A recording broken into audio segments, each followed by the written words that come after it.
Sagesse de vivre. Les grandes idéologies pour un bien profitable de la vie se doivent d'être en conformité du bien commun de tout.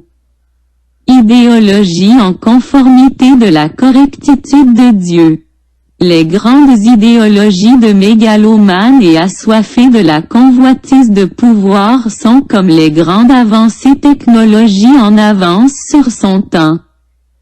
Elles peuvent être tous les deux d'un potentiel nuisible et néfaste mis dans les mains d'individus influents qui n'ont pas la sagesse du bien moral de s'en servir. Le bon sens du discernement du bien et du mal, de bien faire la part des réalités et du sens de la correctitude à suivre. Conquérir sans égard pour les autres.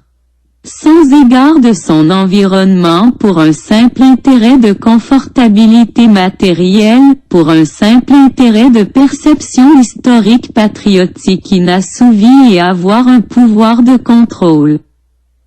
Pour une idéologie religieuse coercitive, courroucée et asservie à un potentiel destructeur. Il faut arrêter de vouloir conquérir de manière abusive et à outrance. Croître ne signifie pas nécessairement la recherche des confortabilités matérielles et de ces plaisirs acquis qui s'y rattachent. La recherche de la croissance de l'âme est bien plus profitable pour une stabilité équilibrée. La recherche de la croissance de l'âme amène une émergence des principes moraux et des valeurs qui s'y rattachent en les vivant.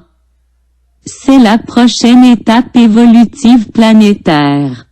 Faire passer les valeurs au-dessus des intérêts égocentriques et faire muet, rehausser ces valeurs. Solution: penser que nous avons presque tous un esprit Dieu en soi et que Dieu est en harmonie avec soi-même.